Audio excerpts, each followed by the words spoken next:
actuaría, ¿sí? Hizo un posgrado en Ciencia e Ingeniería de la Computación aquí en la UNAM. Posteriormente estudió su doctorado en Georgia Tech con un grupo muy fuerte de bases de datos, ¿sí? Dirigido por Sean Abate. No sé si recuerdan el libro, en varios de los cursos que yo les he impartido, usamos ese texto de referencia.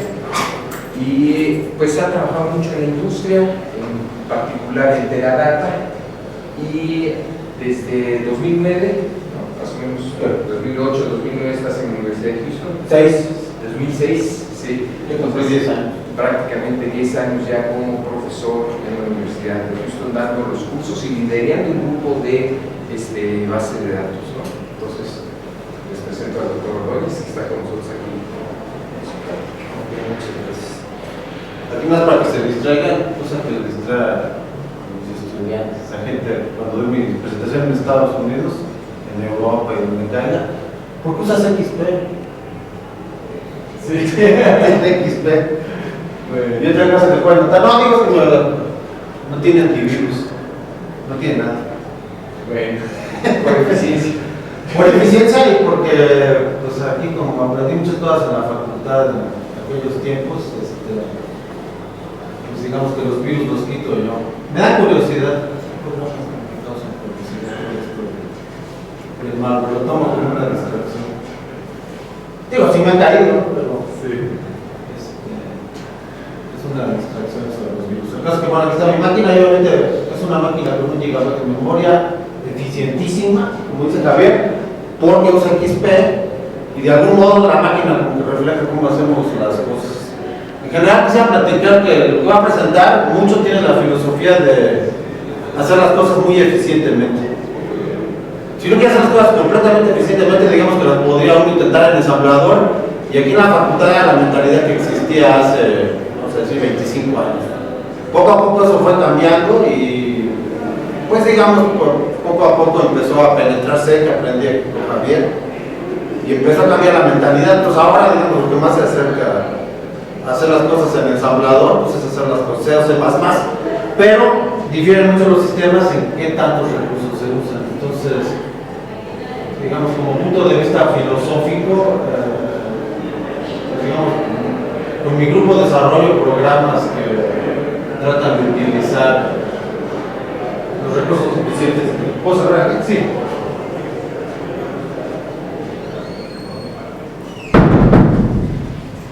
¿Usas un computador?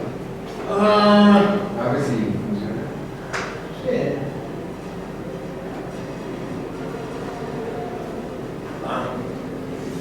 Pero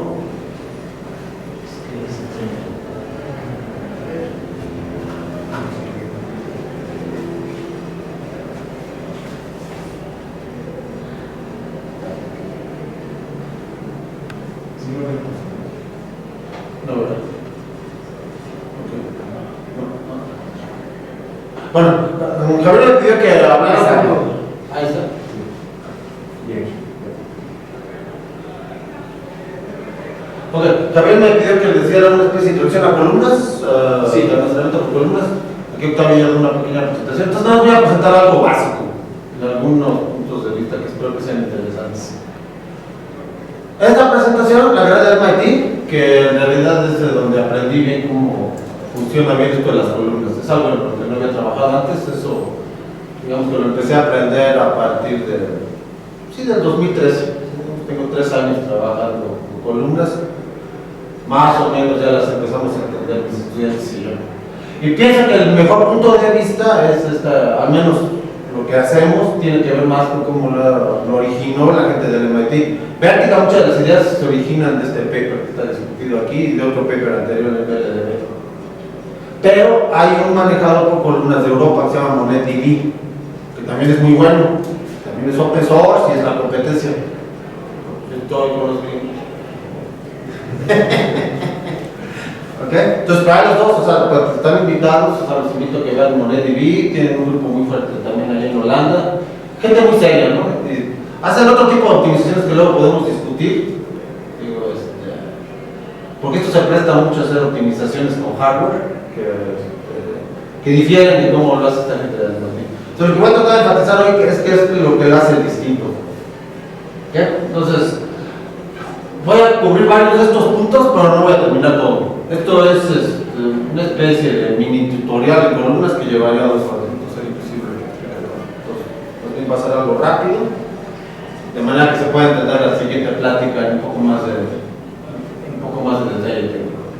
Entonces voy a hablar del almacenamiento por columnas, el modelo de datos que tiene, luego por qué tiene uno que emular procesamiento de consultas por filas en un almacenamiento por columnas, o sea, no, digamos que uno no puede deshacerse completamente de las filas. Entonces, ¿qué hace uno con las filas?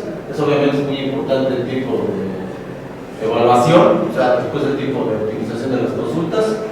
Y en esta parte de la optimización, tengo que decir que cómo se optimizan las consultas, digamos, a nivel de acceso a disco y manejo de memoria, difiere muchísimo. Entonces, ¿cómo se evalúa un join? ¿Cómo se evalúa una proyección? ¿Cómo se evalúa una selección? Si se usa un índice o no, etcétera, difiere bastante. La base matemática es la misma, digamos que uno sabe que el resultado es el mismo, pero cómo se calcula en términos de estructuras de datos y algoritmos difiere bastante. Entonces, eso sería imposible que lo explique aquí y tendría que enfocarme a cierto tipo de consultas. Por lo que ahorita está más orientado a cubos, y yo diría que ese es precisamente el mejor esquema para el que. A lo mejor aplicación para este tipo de sistema. Luego hay experimentos, cosas así, eso no lo voy a hacer. Curiosamente es la misma figura que vimos antes. Aquí está el almacenamiento por filas, almacenamiento por columna. Entonces, el almacenamiento por filas, o sea, que le llama, ese es el término de Stonebreaker, le llama almacén de filas. Los datos se almacenan en disco registro por registro, no tupla por tupla. Eso quiere decir que los registros los agarramos, los leemos en grupo por bloque y el acceso a cada uno es, digamos, siempre total. Entonces, eso no lo explica la transparencia con mucho detalle, no es parte de lo que ve uno en sistemas operativos, en sistemas de organización de datos. Esas filas se agrupan por bloque. Cuando leemos un bloque de disco tenemos que leer todo. Entonces, no tiene uno la opción digamos, de leer solo lo que uno necesita. Eso tiene obviamente un origen.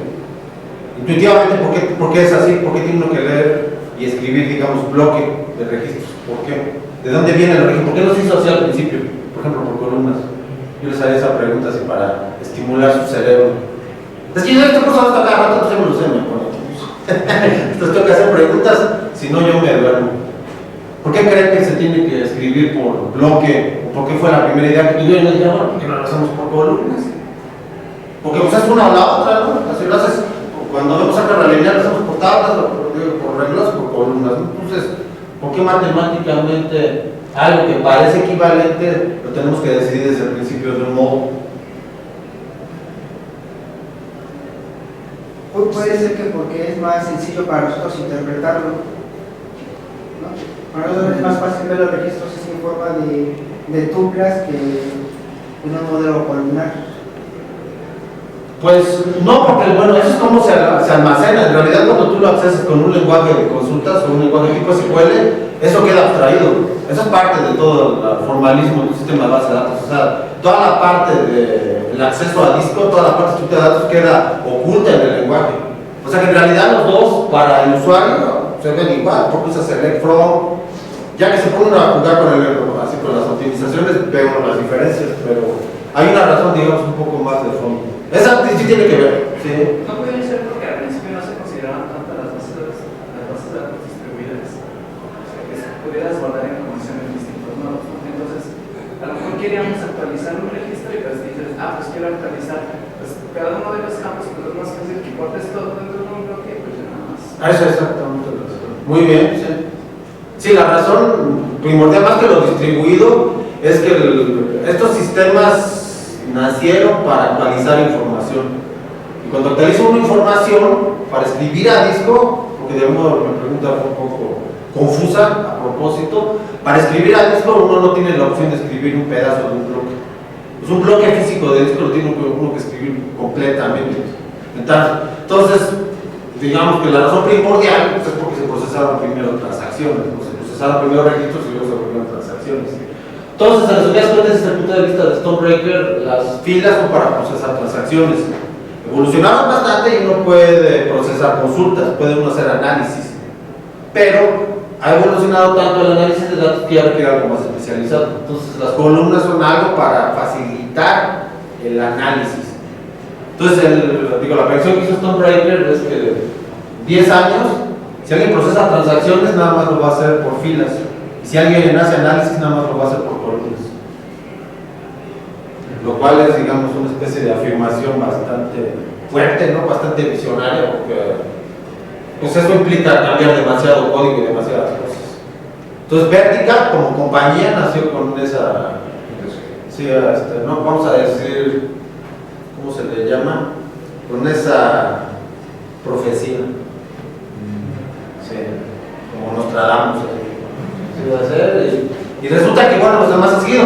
Hay almacenamiento muy eficiente, trae una compañía que almacenaba todo por filas, Teradata, ¿no? Y ya Teradata agregó almacenamiento por columnas también como una extensión. Entonces, o sea, es bastante importante. Ahora, ¿qué lo hace distinto? Aquí tenemos, entonces, las cosas almacenadas por bloque, por varias filas, y aquí varias filas agrupadas por bloque, y en un almacenamiento por columna tenemos aquí, si ustedes ven, en una columna la fecha, en otra la tienda, el producto, etc. Eso físicamente implica en disco archivos separados. ¿Ok? Entonces, de entrada eso cambia completamente las cosas. Por ejemplo, si uno va a procesar aquí, ¿cómo lo leería uno en C? ¿Cómo leen el C, por ejemplo, ustedes en disco? ¿Cómo leen en disco filas? ¿Qué es lo que hacen físicamente para procesarlos? Eso no debe estar programado. ¿Necesitas un índice? Bueno, ahora sí que... No, pero la programación, ¿qué más necesitas? Necesitas un proceso, ¿no? Y probablemente ya han visto que para accesar varios bloques y hacer procesamiento más eficiente, jalas varios threads, no varios hilos. Entonces, generalmente las arquitecturas modernas, casi todas, incluido Postgres, tienen un número fijo de threads, de hilos en el sistema operativo para hacer la lectura de entrada, salida, digamos, para hacer todo el I/O, ¿no? Aquí podríamos hacer algo así. El número de columnas es totalmente variable. Puedes tener una con 2 columnas, puedes tener una con 100. Y cada uno está almacenado en un archivo distinto. Y es obvio que cada archivo distinto lo tenemos que leer con un thread distinto. Pues un thread no va a leer, o sea, sería muy ineficiente desde el punto de vista, digamos, del sistema operativo, pues, estar leyendo 2 cosas al mismo tiempo. Que tendría que estar saltando, ¿no? De una a otra. Entonces la gente no hace eso. Entonces resulta que si uno va a esto, a nivel de sistema operativo, tiene uno que hacer una aplicación, un programa con threads múltiples. Entonces por eso quiero motivar que esto implica reescribir todo. Si uno se mete con threads y uno se mete con manejo de memoria, eso yo lo llamo programación de sistemas, programación seria. Hacer un compilador, hacer un sistema de archivos, hacer un sistema de comunicación con TCP/IP, con sockets, es ese nivel. O sea, hay que hacer la rearquitectura de todo ese nivel. No es una cosa que uno pueda decir, lo voy a hacer con un archivo, que lo llama. No, eso no funciona. Entonces, tiene que cambiar todo, vamos a leer varios archivos y obviamente, pues entonces vamos a decir, si estamos de entrada leyendo los archivos, ¿cómo vamos a procesarlos? Lo que tenemos que procesar son operadores relacionales. Entonces eso cambia más todavía. Porque tenemos toda la abstracción matemática de cómo se debe de procesar a nivel de disco con manejo eficiente de memoria. ¿Ok? Otra cosa que quería enfatizar es que antes había otros manejadores por columnas. Y hay gente que se enojó con Stonebreaker, gente del MIT diciendo que pues, estaban reinventando la rueda. O sea, ya existían por columnas. Y el sistema que lo hizo por primera vez fue Sybase. Exacto, que luego se movió a Canadá y ahora ya es parte de una compañía alemana. Pero Sybase lo hizo primero. Lo que pasa es que Sybase lo hizo a baja escala y no lo hicieron con la visión completa para hacer la rearquitectura completa del optimizador. Entonces lo que hizo el grupo esto del MIT fue ponerlo todo junto. O sea, son años de trabajo para tener un sistema así. Entonces, también quiero motivar con eso que estamos como, que espero que hagan eso, que hay que construir un sistema grande, ¿no? En vez de estar haciendo sistemitas, como que uno tiene que pensar en construir un sistema grande y es como una inversión. No vas a ver papers ni tesis a lo mejor en 3 o 4 años, pero ya luego vienen todas las cosas.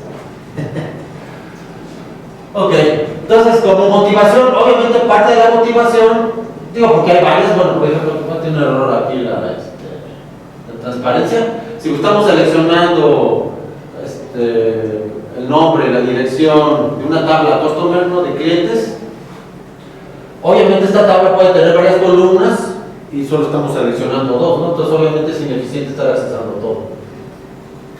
¿Ok? Entonces, en esta consulta específicamente, adelante.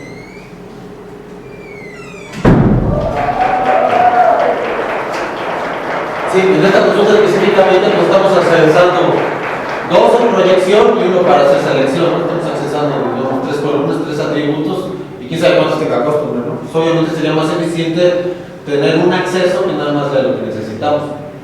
Entonces, un procesamiento por columnas es mucho más eficiente para consultas, ¿no? Para read-only queries, o sea, obviamente eso implica que solo vamos a leer, no vamos a modificar el estado, ¿no?, del almacenamiento, y pues solo vamos a leer la información necesaria. Entonces, contrastando y enfatizando esto del procesamiento de consultas y del procesamiento de transacciones, si vamos a almacenar las cosas por filas, déjame que esté adelante. Si alguien va a almacenar las cosas por fila, pues es mucho más fácil agregar o modificar un registro. Obviamente eso significa 0 LTP, hacer procesamiento de transacciones. La desventaja es que vamos a leer datos innecesarios. ¿Ok? Obviamente, tiene uno que pensar siempre lo que digo a los estudiantes, tiene uno que pensar lo que no dice la transparencia. La transparencia también dice implícitamente que no estamos haciendo escritura innecesaria. Eso no lo menciona porque se entiende que tenemos que escribirlo de cualquier manera. Eso no lo podemos solucionar. Escribir todo lo tenemos que hacer, pero leer una parte, eso sí lo podemos solucionar. Entonces, por eso las columnas son parte de la solución. Entonces, aquí en una columna leemos solo lo que necesitamos y la desventaja pues va a ser que un acceso a una tupla, o sea, entendida como todos los atributos juntos, pues va a requerir hacer múltiples accesos. Pues son múltiples accesos a disco. Entonces en la otra estamos haciendo un acceso a un registro y tenemos ya todo está en el bloque. Y muchas veces, precisamente para el tipo de patrón de acceso, procesamiento de transacciones, ahí está todo. Pues si vamos a estar haciendo lecturas, haciendo joins y haciendo agregaciones, pues esto obviamente va a tener un precio caro, ¿no? Entonces obviamente, cuando la gente se puso a pensar esto hace muchos años, vamos a hablar 15 años atrás, pues esto va a ser ineficiente. Porque vamos a tener que leer de un lado, vamos a tener que leer de otro, vamos a tener que leer de otro, y al usuario le tenemos que presentar una tupla. No le podemos presentar, digamos, las cosas separadas.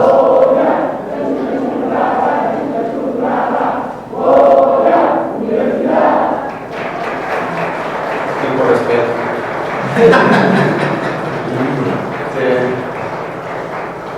Entonces, ¿por qué la procesamiento por columnas? Bueno, puede ser mucho más eficientes para la lectura, ¿no? Para el procesamiento de consultas. Solo leen las columnas necesarias. A nivel de hardware, este es el caché del CPU. Por efecto de la compresión de datos, digamos, esto tiende a observarse. O sea, la memoria caché, recuerden que es un almacenamiento mucho más pequeño que RAM, ¿no? Que hay una de nivel 1 ahora, hay una de nivel 2 y parece que hay una de nivel 3, ¿no? Y en general el problema es que quepa ahí, porque eso, lo que funciona más eficientemente es lo que hace el CPU automáticamente. Entonces, si no cabe, no sirve. Pero uno no tiene control sobre eso. Entonces, ¿cómo funciona más eficientemente si cabe? Entonces, cabe porque está comprimido. Por eso funciona mejor. Como que viene esa optimización de manera automática. Luego viene esto de la compresión, eso quisiera enfatizarlo mucho, cosa que me sorprendió cuando lo presentaron mis estudiantes, que a mucha gente no le queda clara. Bueno, es confusa al principio. Déjenme platicarles que la tesis que yo hice aquí en la maestría de Limas, que algunos de ustedes están estudiando, tesis en la que Javier me hizo el honor de ser uno de mis sinodales. Yo hice una tesis de compresión de datos. Me fascinaban los algoritmos, que me gustaron, la verdad, pues se me ocurrió trabajar en compresión de datos.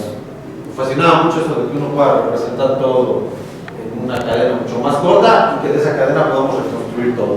Entonces estudié varios algoritmos de compresión de datos y digamos que me sorprendió mucho entender los fundamentos matemáticos.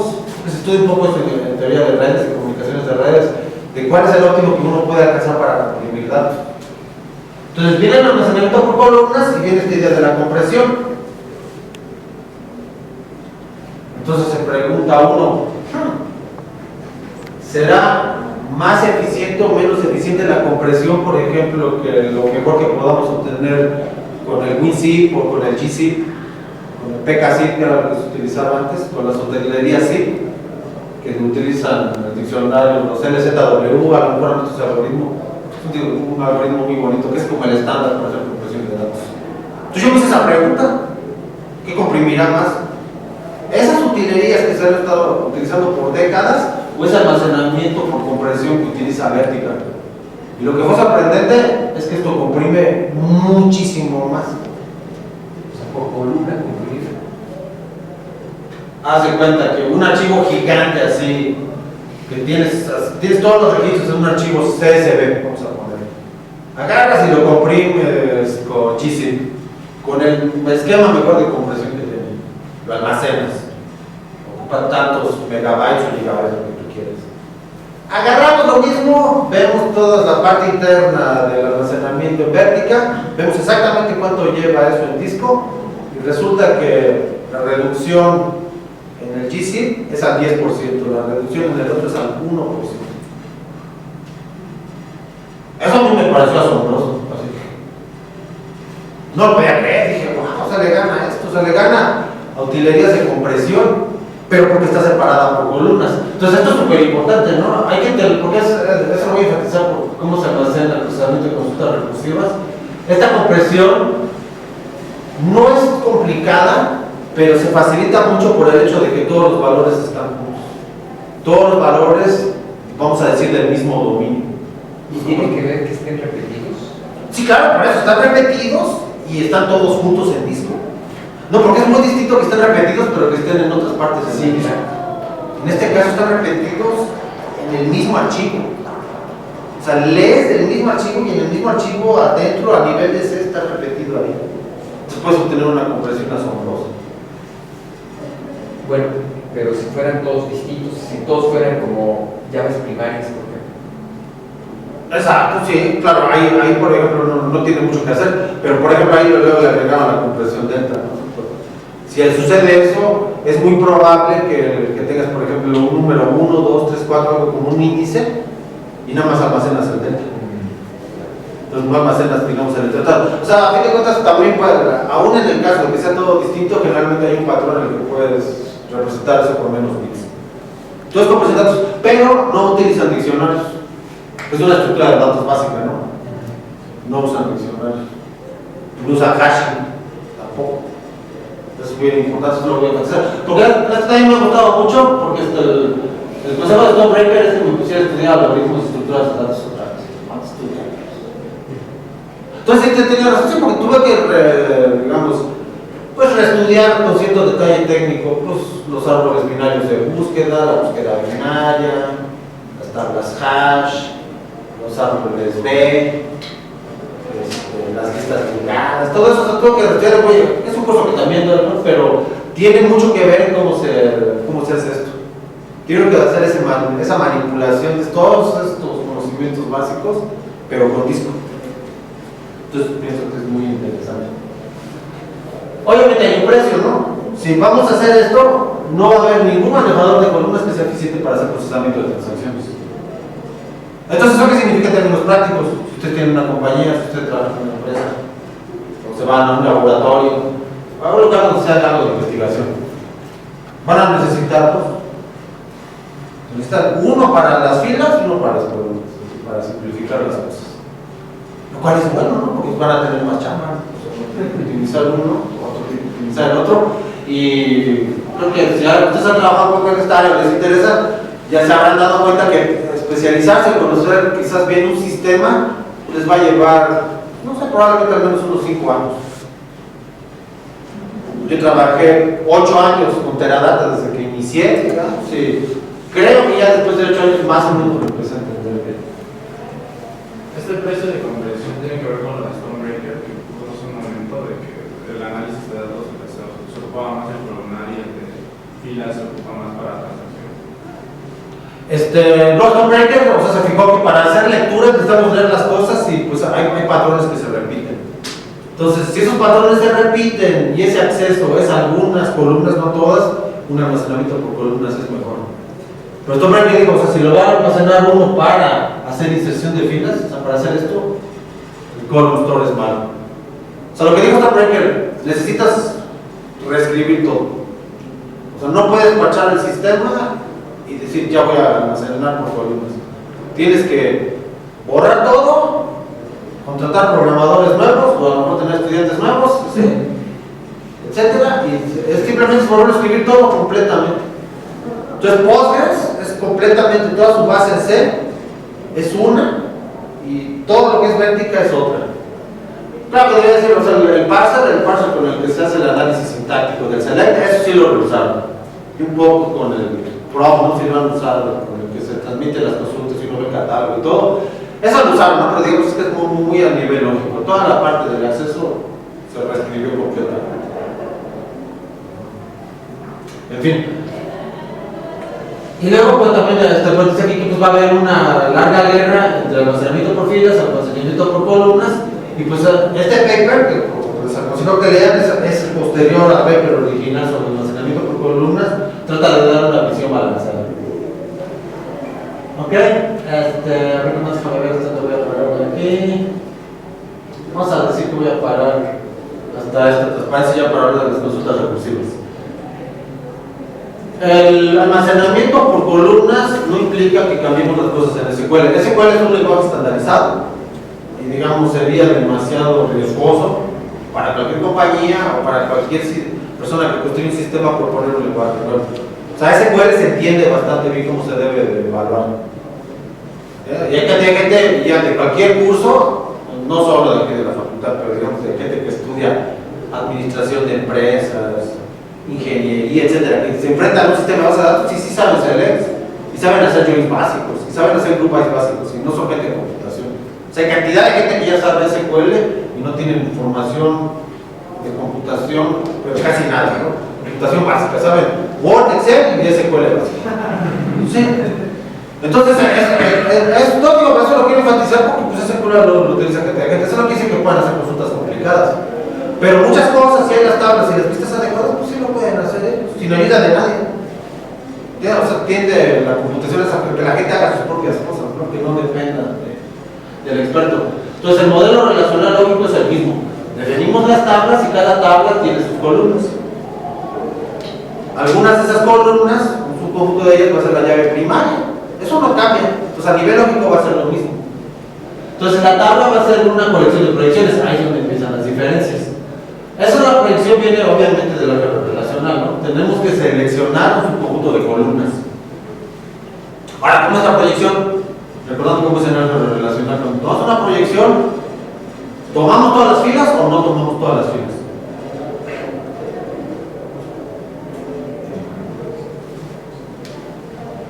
En general, digo, la definición matemática de la proyección del pi, de la letra pi, es tomar todas las filas.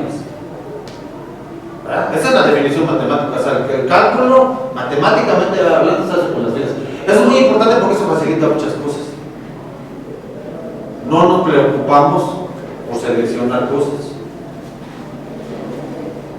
El sigma, el operador de selección es otra cosa. Entonces eso no forma parte de esto. Entonces no estamos definiendo una vista.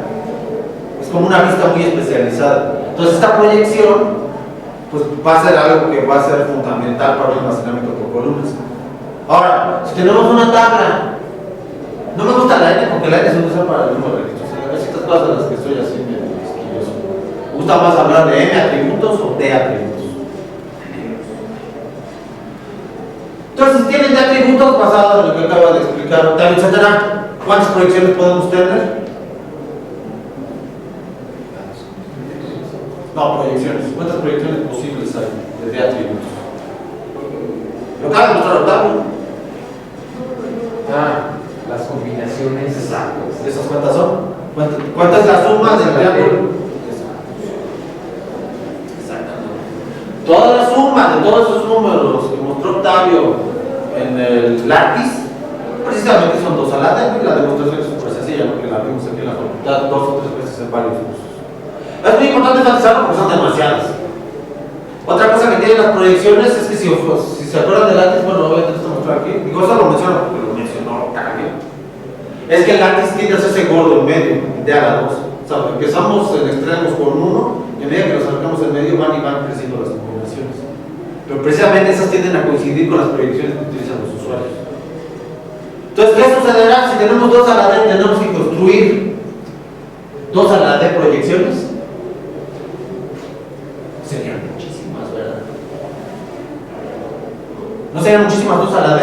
Proyectamos pin, tenemos 2 a la D. Un número exponencial. Bueno, pues resulta que no es necesario. Resulta que para efectos prácticos, bien estudiado y una proyección, obviamente, es que incluye sus proyecciones con no más de 5 basta. Más o menos en términos prácticos. 5 proyecciones cuyo número de columnas no especificado. ¿Ok? Último aspecto que es muy importante. Cada proyección va a estar particionada por segmentos. ¿Eso a qué le suena? ¿Por qué tenemos que particionar por segmentos? ¿Por qué horizontal? O sea, si hacemos por columnas y regresamos aquí a esta transparencia, es claro que el almacenamiento es vertical. Por eso vertical se llama vertical, porque el almacenamiento es vertical. Es casi obvio, ¿no? Pero luego ya estamos hablando de cómo se programa esta cosa y aquí necesitamos particionarlo horizontalmente. ¿Por qué será? Hay una razón fundamental. ¿Te refieres a la estructura de bloques? Ajá. Sí, pero que están en archivos distintos. ¿Ustedes por qué creen? O sea, ¿por qué mezclan las dos? Porque como que todo debe ser vertical, ¿por qué tenemos que tener algo horizontal? Es contraintuitivo, ¿no? O sea, como que no tiene mucho sentido. La razón es muy sencilla, es el procesamiento paralelo. Si uno hace un particionamiento de estos valores de las columnas por segmentos, es obvio que queremos que segmentos distintos vayan a procesadores distintos. Y por ejemplo, también tengo, porque estoy aprovechando la presentación que dio Octavio, en el query plan que vieron ahí, que vieron en el hash, si ven en el de Vertica, hay un hash segment que tiene que ver con precisamente a qué procesador se le asigna. Sí, obviamente lo que hicieron ahí, obviamente lo deben haber hecho en un nodo, ¿no? Pero cuando uno instala Vertica y lo hace funcionar en varios nodos, entiende uno bien por qué esta decisión es tan importante. Y es imposible, vamos a decir hoy, es imposible hacer procesamiento de datos sin hacerlo en paralelo. De hecho, yo ya le cambié el nombre a mi grupo, yo ya soy paralelo, ya le cambié varios lugares, ya le tienen que cambiarse el nombre ya cada rato. Entonces ya le puse todo paralelo. Data Warehouse, que Big Data Analytics, Data Mining, ya se lo dejé atrás, ya le cambié todo, así es como cambiar de mano. Entonces ya no es para el Data Systems. Pero si uno no considera esto del paralelismo, o sea, simplemente no funciona. Se tiene que considerar el paralelismo de entrada. Y cualquier cosa, digo, pues si ya tomamos cursos de paralelismo, cualquier cosa que se haga con paralelismo, desgraciadamente es fea. Es fea porque se pelea con el sistema operativo y es fea porque nunca se hay overhead y hay muchas cosas de las que uno se tiene que encargar. Nunca va a ser paralelismo teórico, que es el que uno se imagina. Uno ve un paralelismo teórico de ciertos modelos que ve uno en el pizarrón, es una transparencia muy bonita. Es totalmente distinto cómo funciona con un sistema paralelo en SQL, un sistema paralelo como Spark. Voy a hablar un poquito más preciso. ¿Okay? Entonces, eso concluiría esta presentación de columnas. La idea es que ustedes lean más, que sigan en esto, y algo que quería enfatizar es que me da mucho gusto, me quedo un poco sorprendido de ver que hayan avanzado en el conocimiento de estos sistemas que nacieron en el MIT, de SciDB Vertical. Quisiera compartir con ustedes, muy confidencialmente, digo, porque pues, en este medio nos movemos aquí Javier y yo, hay muy poca gente que maneja, que conoce bien estos sistemas por dentro. Es mucha más la gente que, digamos, usa SciDB, usa Vertica como usuario, sin entender bien cómo funcionan por dentro. Hay cantidad de prototipos, cantidad de sistemas escritos en C++, en Java, que hacen simulación de lo que hace una máquina en SQL, etcétera, o que por otro lado funcionan en Hadoop, en HDFS, y lo hacen con Spark, MapReduce, con Java, etcétera, con Scala, por el otro lado. Entonces, lo que les voy a presentar hoy, lo que estamos haciendo hoy, lo que hace Javier, que él mismo me inició en esta, vamos a decir, rama de los sistemas de bases de datos, y ahora, digamos, ya es como que son sistemas de datos, porque son como que le quitamos lo de la base, como que son sistemas de datos así, súper genéricos, es hacerlo por el lado pues sí, de SQL, de la relacional, con tablas, con arreglos, no con archivos genéricos. ¿Me entiendes? O sea, la tendencia definitivamente es mucho más fuerte por el lado de Hadoop. Pero eso es exactamente lo que es nuestra competencia y eso es exactamente lo que yo no hago. Stonebreaker, si leen lo que él escribe, los invito a que lean sus opiniones, porque tiene opiniones, vamos a decir, como Trump, pero en la computación. Por darles un ejemplo, ¿sí? Como Trump, pero la cosa es que Stonebreaker sí tiene razón, está loco, es otra cosa. Entonces, los invito a que lean y él dice, un sistema lo hace mucho más eficientemente. La gente viene con Hadoop para tratar de hacer las cosas de otro modo y los sistemas con SQL lo han estado haciendo bien, mejor y mucho, sin errores 10 años, 20 años antes. La gente está enamorada de esto. Claro que Hadoop tiene lo del open source, etcétera, y pues obviamente eso es muy importante. Entonces aquí lo voy a parar, ahora voy a hablar entonces de las consultas recursivas, si no hay alguna pregunta o oposición. Javier me dijo que me extendiera un poquito. Para lo de columnas. Sí, o sea que eso fue eso. El sistema de manejador de bases de datos que maneja SAP, ABA, como ¿qué categoría entraría? ¿De las no relacionales? No, el HANA es un manejador por columnas. Sí, lo que pasa es que el HANA tiene... El SAP es un software que requiere hardware demasiado grande, digamos que requiere un clúster demasiado grande y tienden a hacer el procesamiento de lo más que se puede en memoria. Yo diría que la diferencia de SAP, por ejemplo, con Vertica, es que hace muchísimo más procesamiento en memoria principal. ¿Es la de acá? No, aquí tengo que cambiar de...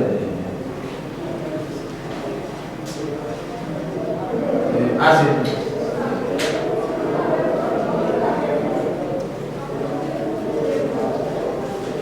Creo que a ver lo que debe ser. Sí. Ok. Entonces voy a hablar de ese tema que me gusta bien. Ese tema lo presenté hace como 8 años, ¿no? Ahí en la maestría, en el posgrado. Digamos, estaba enfocado en filas y ahora, digamos, lo estoy revisitando por columnas. Pero es un tema muy bonito. Muy, muy bonito. Entonces, lo que voy a hablar ahorita muy brevemente, es un tema medio denso. He dado esta plática, le he dado, como que es popular, a la gente le gusta, por eso le propuse también darla, porque hay temas que doy, pues a la gente les aburre, la verdad. Hay temas que doy, quisiera que hablaran más, pero está muy sencillo.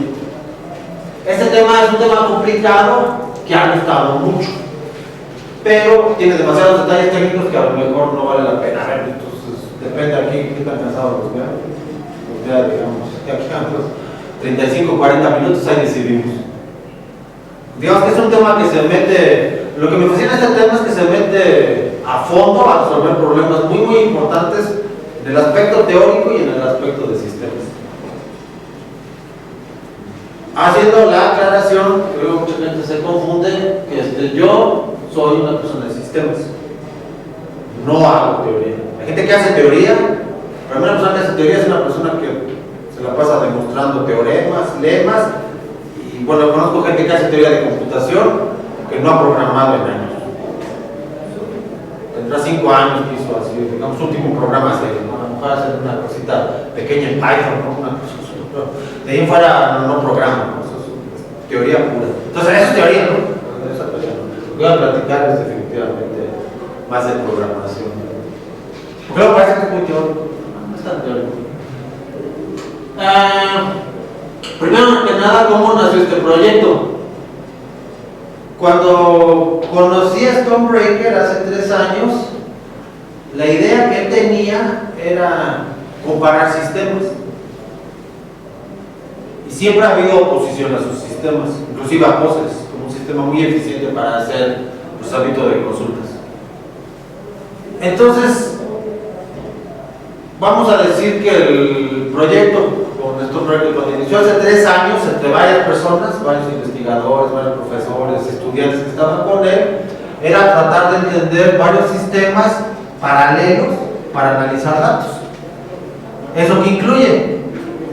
Obviamente, en primer lugar, lo más popular, Hadoop, con 1000 cosas que funcionan en HDFS, R, MATLAB, este lenguaje nuevo que estaba empezando, Julia, que no sé si lo han oído mencionar, que nació también ahí en el MIT, máquinas de SQL y toda esta oposición que hay entre closed source y open source. Sin dejar de mencionar que Stallman está ahí en el MIT también. Y eso, claro, compartido algunos correos con Javier. Eso tiene que ver mucho también, ¿no? Obviamente Stonebreaker está mucho más por el lado comercial, no nos opone, vamos a decir que no se opone a que las cosas sean open source. Pero muy distinto a Stallman, ¿no? Que él promueve y completamente defiende que hasta el último comentario sea open source. O sea, son visiones completamente distintas. O sea, digamos, Stonebreaker es como que más neutral y pues ha hecho, sus compañías han hecho dinero. Stallman lo hace casi por principios, yo diría, éticos, religiosos, ¿no? Entonces eso tiene que ver con eso. Entonces vamos a comparar vamos a comparar varios. Entonces llegamos a la conclusión, más por darles así como, si ustedes ven los papers en los que he trabajado en los últimos años, que tienen que ver mucho con lo que ha trabajado Javier, uno los podría clasificar en 2 categorías básicas. O hacemos cosas con machine learning, con modelos de inteligencia artificial, o hacemos cosas con gráficas. Entonces, esta es como que la parte de gráficas. O sea, no era claro cómo compararlos, no era claro en qué difieren o en qué sería justo hacer una comparación. No era claro definir en qué es más poderoso el lenguaje, en qué podemos hacer este análisis, eso no por matrices, eso no por tablas, eso no con un lenguaje especializado. Y obviamente en el MIT están locos, ¿no? Obviamente, digo, aprendí mucho porque lo reta uno mucho cómo aprenden ahí los demás. Pues darles una pequeña anécdota. Primero, el segundo día de segunda visita le pregunto a uno de los estudiantes ahí del posgrado, ¿cómo les digo? Hola, ¿qué tal? A mí ni me conocían. O sea, ni me conocían, no me presentó Stonebreaker, lo estuve esperando, estaba yo por ahí. Y le pregunto a uno, le digo, ¿tú qué estás trabajando?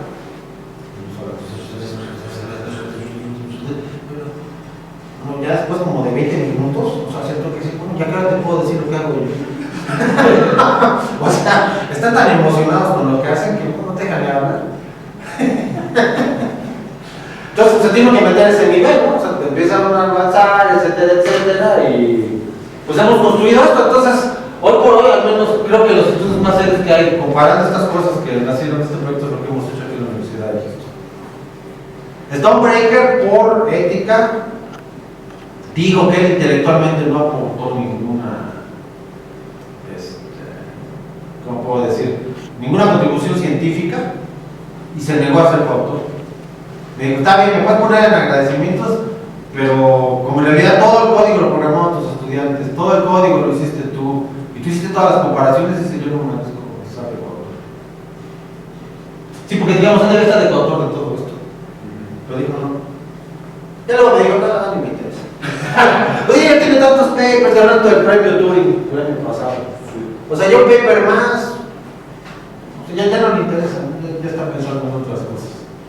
Ya con un premio Turing, o sea, ya después de eso, pues ya no hay más, ¿no?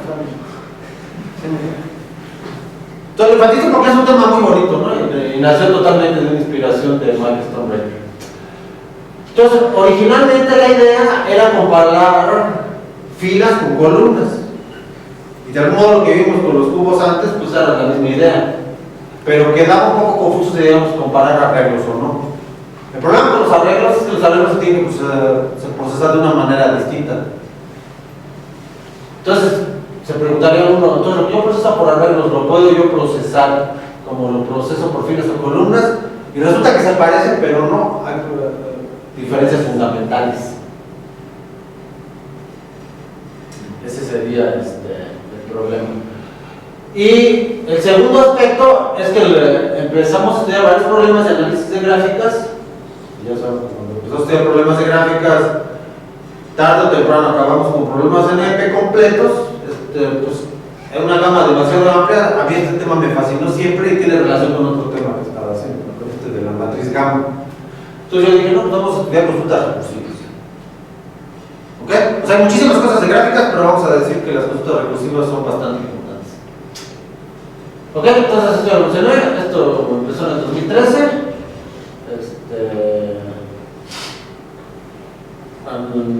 Todo esto lo programaron un par de estudiantes. Aquí está Wellington y Ashud. ¿Ok? Y le he dado las gracias a Rivesh. Seguí trabajando un poco en esto mientras estuve en AT&T el año pasado. Ok, entonces ahora vamos a hablar un poco de cosas un poquito más específicas, un poco más técnicas. El calcular recursión o hacer funciones recursivas, consultas recursivas es algo que se ha estudiado antes de teoría de la computación. En particular en este lenguaje que se llama Datalog. Datalog es un lenguaje que se parece mucho a Prolog, pero supongo que algunos de ustedes a lo mejor han aprendido, pero que se evalúa de manera distinta. Vamos a decir, el runtime que tiene es distinto. Para empezar, la diferencia fundamental es que es compilado, no es interpretado como Prolog. Entonces, el cómo se hace el backtracking, el cómo se hace la recursión, etcétera, funciona de una manera distinta. Pero resulta que es mucho más eficiente para manejar muchos datos. Vamos a resumirlo así. Entonces, este tema de calcular consultas con un lenguaje recursivo, pues digamos, ya a veces ha sido estudiado por décadas en este lenguaje. ¿Ok? Entonces, digamos que no es nuevo desde ese aspecto. Hay muchos papers de teoría, así bastante avanzada, que ya lo estudian en Datalog. Hace sí, como 10 años, por ahí del 2005, 2004, más como 12 años, Teradata, la compañía en la que está trabajando, introdujo recursión en SQL. Digamos, en el optimizador de consultas. Eso ya estaba definido como un estándar en ANSI, porque ya había habido, vamos a decir, sistemas relacionales que ofrecían consultas recursivas. Entonces, digamos que no había sido algo que había vuelto a penetrar en la investigación, pero sí era algo que era muy importante industrialmente. Entonces, Teradata, digamos, fue de los últimos que incorporó recursión en SQL. Entonces, un tipo de Teradata fue a dar una presentación de esto de la recursión, de cómo funcionaba en el SQL, y yo quedé fascinado. No tenía que ver con nada de lo que yo había investigado antes, no tenía que ver con nada de lo que yo conocía. Yo sabía SQL, obviamente, pero no entendía bien cómo funcionaba, ¿no? Y me fascinó, dije, eso está bueno. Entonces, a partir de su presentación, digo, me puse en contacto con él y todo, empecé a trabajar en el tema. Digo, por algo pasaba con muchas cosas son así, uno tiene que proponérselo. Si uno no hace nada, no pasa nada. En ese caso yo me propuse trabajar en eso porque me gustó la presentación.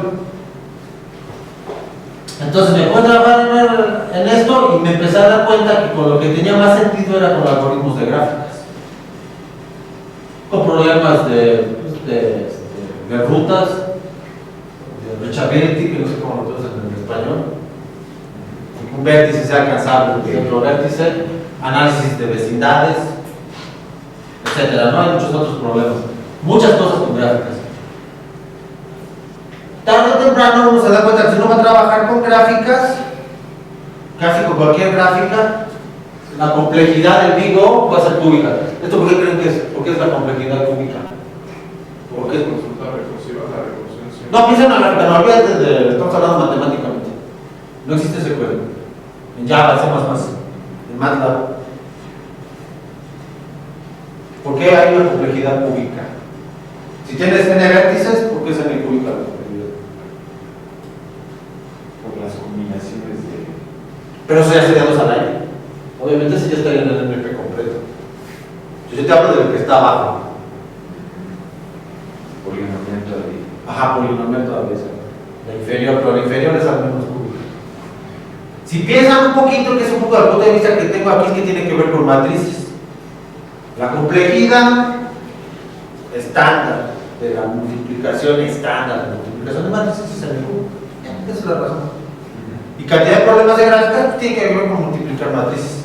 Hay otra manera de resolver problemas combinatoriamente, pero de algún modo no se puede uno deshacer de este problema de multiplicar matrices.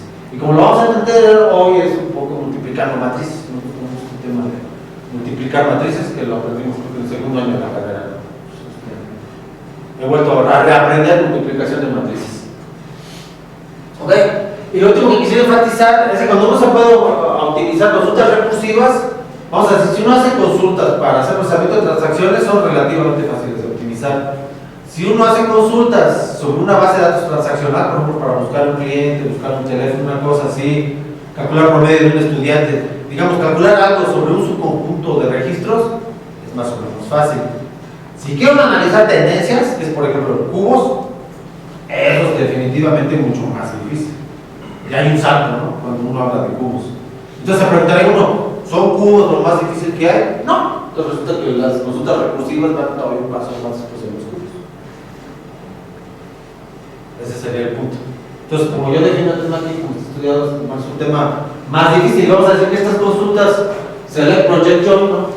Incluyen las consultas de agregación, ¿no? Entonces tenemos de entrada una gráfica que puede ser cíclica, es muy importante. Ya uno que empieza a estudiar teoremas y cosas así, ve cómo la gente define los teoremas con sea la gráfica tal, sin ciclos.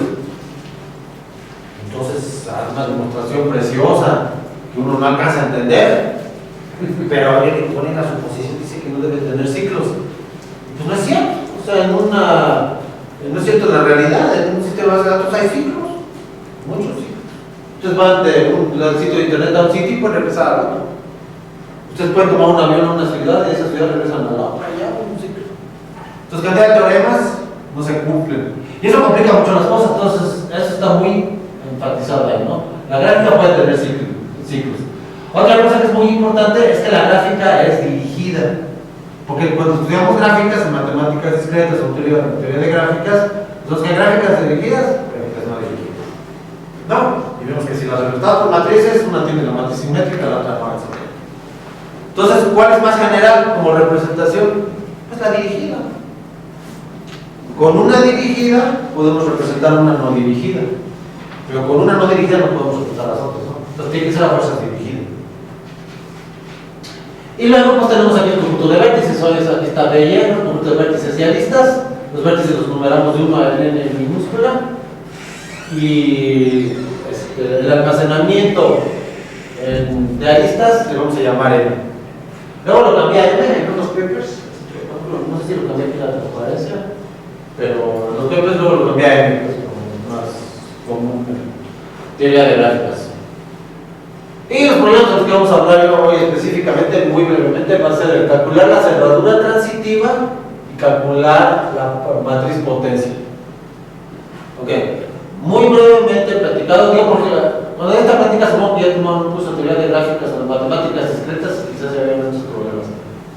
La cerradura transitiva construye una gráfica, no sé qué no hay pizarrón, ¿verdad? No. Ok, no, don't worry.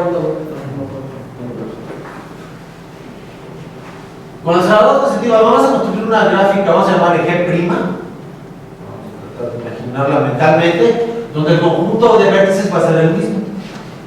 Tenemos la misma B, pero vamos a construir una E', un nuevo conjunto de aristas. Esas aristas van a incluir E y algunas aristas nuevas. Entonces esas aristas nuevas van a ser esas aristas que conectan un vértice con otro. Si existe una ruta que conecta vértices, decimos que los vértices están conectados y eso establece una arista. El cálculo de cerradura transitiva, que es un problema muy bonito en computación teórica, precisamente estudia cómo calcular esto eficientemente. Y hay varios algoritmos. Hay muchos algoritmos que, digamos, pueden calcular suficientemente, que tienen su complejidad y de tiempo y espacio debidamente probada, etc. Desafortunadamente, muchos de esos algoritmos no funcionan cuando uno empieza a accesar las cosas en disco. Primero. Y si las cosas funcionan con SQL, se vuelven más feos. Entonces, digamos que el tipo de cerradura transitiva que vamos a hablar se calcula de cierto modo que tiende a ser mejor o tiende a ser el más común a cómo funcionan las cosas hoy en sistemas modernos. Y casi todos los sistemas, incluido Hadoop, o sea, incluido todos los sistemas de base de datos, incluidos Hadoop, etcétera, lo calculan con este algoritmo. Por otro lado, si uno quiere estudiar el problema, no como un problema de, vamos a decir, puramente de gráficas, pero como un problema de álgebra lineal, uno puede tratar de entender qué pasa si uno multiplica la matriz repetidamente. Si uno multiplica la matriz E, entendiendo la matriz como que ponemos un 1, en el caso más simple, ¿no? Si los vértices están conectados y ceros y no están conectados, pues E cuadrado nos da las rutas de tamaño 2, por dos aristas. E al cubo nos da las rutas de tamaño 3, E4, etc. Y resulta que ese algoritmo básico, en libros de teoría, lo extiende uno, el algoritmo es el mismo, cambia uno los operadores y obtiene uno algoritmos generalizados basados en multiplicación de matrices. En lo que se llama el algoritmo min-max, que determina la ruta más corta, es una extensión del algoritmo de multiplicación de matrices. Entonces, digamos, algorítmicamente hacemos una multiplicación de matrices, en detalles matemáticos, digamos que le ponemos otras funciones. Y eso sería, digamos, el concepto que está detrás de calcular la potencia. Entonces, pues yo digo que son dos problemas muy prácticos, muy importantes que resuelven muchos problemas. Ahora, por ejemplo, ¿qué resolvemos? Por darles unos ejemplos.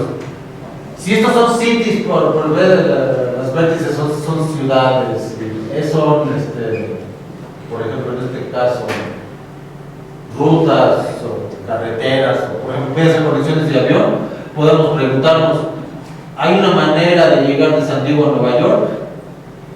¿No? ¿Hay alguna ruta? Y bueno, si existen rutas varias, ¿cuál es la más corta? Si esto fuera en aeropuertos, ¿puedo llegar de uno a otro? ¿Hay manera que me conecte de un aeropuerto a otro? ¿Con cuántas conexiones? ¿No? ¿Con qué distancia? Puede ser una función de costo. ¿Con qué costo? Le ponemos dólares. A lo mejor con ambas. Es una optimización ahí, multiobjetivo, etcétera, ¿no? Entonces, esto obviamente es como que la base. Segundo problema, tenemos una tabla de empleados donde hay esta relación recursiva, ¿no? De la misma tabla, el jefe administra al empleado o es el jefe del empleado. Entonces, por ejemplo, una consulta puede ser, dame todas las personas que están supervisadas bajo la persona ahí. Entonces, agarramos uno, digamos, y queremos ver, intuitivamente hablando, del árbol completo, ¿no? Le damos la raíz, queremos ver cómo se calcula eso. Y eso obviamente puede usar todos los niveles, ¿no? Automáticamente que el algoritmo determine jefe de su dirección, su jefe, hasta que lleguemos al último empleado. Y el último ejemplo es este de Bill of Materials, que es digamos, es el ejemplo que está en este ejemplo viene del libro de Deck, a lo mejor lo debo recordar bien, ¿no? Que dice, dame todas las subpartes de una parte, de una base de datos de manufactura. Si vamos a construir una silla, dame todas las subpartes de la silla, pero por ejemplo, a lo mejor la parte de metal tiene los tubos de fierro, tiene los tornillos, entonces tiene subpartes. Y el ejemplo prototípico de esto son los aviones. No hay nada más complicado. Bueno, dicen que un cuartel, yo creo que es un avión en manufactura que un avión. O digamos que es lo más complicado que estudio de ser humano. Entonces, cuando se pone eso en una base de datos, sí es súper importante saber todas las subpartes que tiene una parte. Por ejemplo, el asiento, todos los sistemas de ventilación, olvídense, imagínense, todos los sistemas de control del piloto. Es una cosa súper complicada, llena de cables y de botones que nada más un ingeniero que se dedica a eso. Es una cosa complicadísima. Y eso lo tienen que automatizar por computadora. Y tienen que consultar esas piezas por computadora. Y tienen que saber si hay piezas faltantes o no. Y tienen que ordenarlas o no. Y vienen de fabricantes de todo el planeta, de China, de Estados Unidos, de Europa. Eso es una cosa complicadísima hacer un avión, ¿no? Eso lo enfatizo porque esta fue la razón por la que Teradata lo planteó. Un fabricante de aviones, como dijo Teradata, Boeing, así necesitamos consultas recursivas en el Data Warehouse. Y sí, lo tuvimos que poner. Pero resultó que fue un éxito. ¿Por porque a raíz de eso, pues lo pusieron como parte del producto y pues ya muchas otras compañías pues, están aparte de eso. O sea que es muy importante. Entonces, ¿cómo se calcula en SQL? Aquí tenemos, resulta, esta es ASI SQL, esta es la definición. Vamos a calcular esta consulta recursiva, tal como vemos en el curso introductorio de algoritmos recursivos, con dos pasos. Tenemos un pase base, ¿no?, donde iniciamos la recursión, y tenemos un pase inductivo, donde hacemos la recursión. ¿Ok? Eso es así de sencillo. Entonces, aquí digamos, si nos acordamos, por ejemplo, el programa búsqueda binaria, estos algoritmos, es una búsqueda recursiva en una lista, etcétera. Empezamos por el caso en el que termina la recursión, aquí terminamos el caso N-1 para calcular el caso B. ¿Ok? Y eso está definido en un estándar. Entonces está bien recursive view, o hay otra sintaxis donde define una tabla temporal.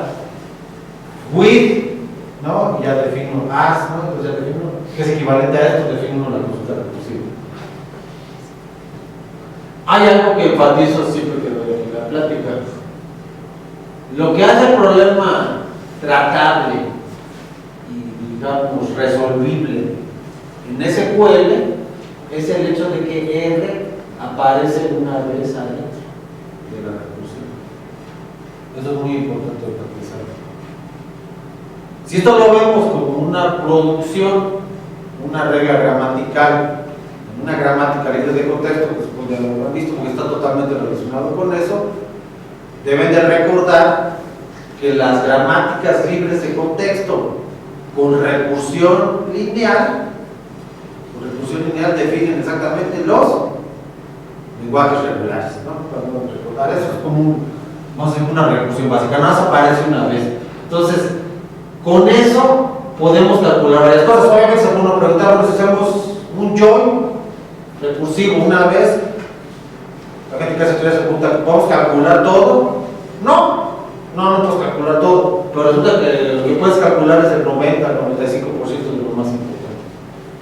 Eso sería muy importante. O sea que si le pusiéramos join con R varias veces aquí, si estuviera R dos veces se volvería la recursión cuadrática.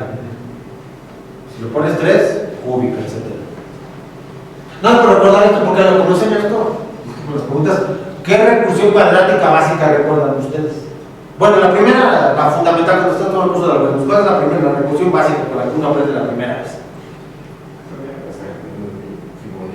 Exacto, el Fibonacci se llama dos veces, esa es una recursión cuadrática. Y el factorial, de manera recordada intuitivamente es la línea. Entonces esto coincide con la de factorial, no con la de Fibonacci. Entonces uno se pregunta, pues no es tan poderoso, digo, porque es lo primero que aprendemos en computación, pues pareciera que uno va a perder mucho poder de cálculo. Ahora, ¿ustedes creen que por ejemplo Datalog puede hacer recursión no lineal? Esa es una pregunta fundamental. ¿Ustedes qué creen? ¿Que sí o que no? Que sí. Pues es más poderoso, se ha estudiado por décadas. Si vas a hacer una cosa tipo yo, obviamente, intuitivamente debería de poder hacerlo, ¿no? Se supone que en Datalog pues, tienes un lenguaje que es Turing completo, o sea, puedes calcular lo que sea. Turing completo SQL, no. Necesito no ponerle loops, necesito ponerle iterers, ¿me entiendes? Pero la recursión lo hace acercarse mucho más a un lenguaje completo. Entonces, intuitivamente, ¿esto qué va a hacer? Vamos a ver que esto se va a volver nada más simplemente un ciclo de Jones. Si vieron recursión, cuando veo recursión, si vieron recursión por cola, o sea que tiene una recursión en la cola, no sé cómo llamaban aquí, tail recursion. ¿Cuál era la propiedad fundamental de una recursión? Pues si se dan cuenta, aquí tenemos R y aquí tenemos R mencionada al final. Una vez al final. ¿Cuál es la propiedad de una recursión al final, o tail recursion? Si recuerdan, al menos de estos cursos que da, no sé, Lisa o Janita, no sé, Hanna fue la que me dio eso, una recursión hacia el final la puedo transformar a loop. Ese es como lo evalúa el compilador. Ajá. O sea, te deshaces de la recursión y la transformas al loop.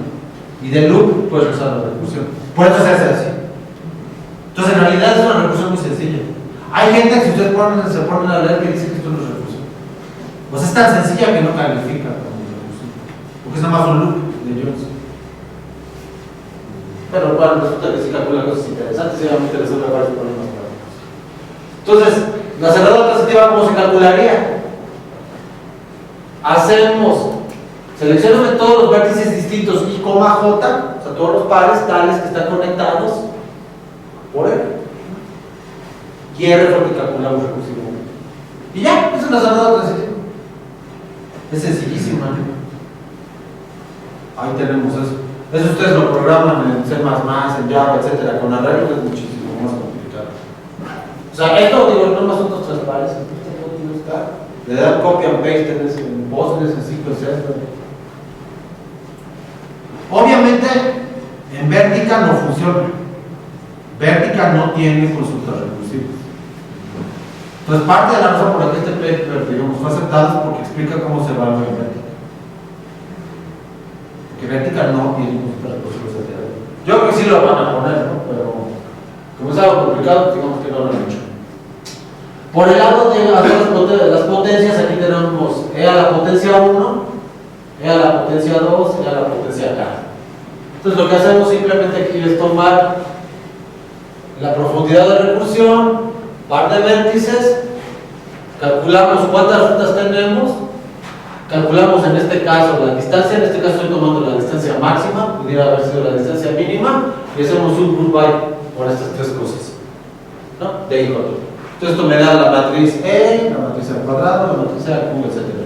Y si quiero la última, pues aquí nada más hago el C. Y ya. Entonces la matriz potencia ahí está calculada. Y ya, pues esos son los dos problemas fundamentales. Obviamente con esos problemas fundamentales resuelvo esos problemas prácticos, justificantes de las ciudades, de las partes, de los empleados, lo que sea. Puedo preguntar, dame el salario de todos los empleados que administra fulano. Dame el costo de todas las partes que son subpartes de esto. O sea, son, digamos, como que corolarios, consecuencias de esta consulta. Ahora, ¿cómo se evalúa? Aquí no es donde creo que lo voy a cortar porque hay muchos detalles técnicos. Estamos voy a hablar un poco de esto y unas comparaciones y concluimos para que no se me duerman. Entonces, ya dijimos, la recursión es lineal. La intuición, la manera de recordar esto, aquí está. Hacemos una asignación en la que R participa. Exacto, una vez en la multiplicación por N. Y ya. R asignado a R por N. R asignado a R por N. Y ya. Entonces, si R aparece varias veces, ya no sería lineal y eso ya no funciona con ese equilibrio. Otro detalle aquí es que los joins tienen que ser inner joins.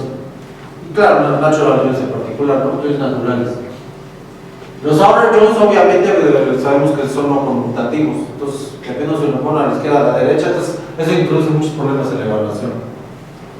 Por esa razón y por el hecho de que las tablas se agrandan mucho, no, en general hasta hace unos años no formaba parte del estándar.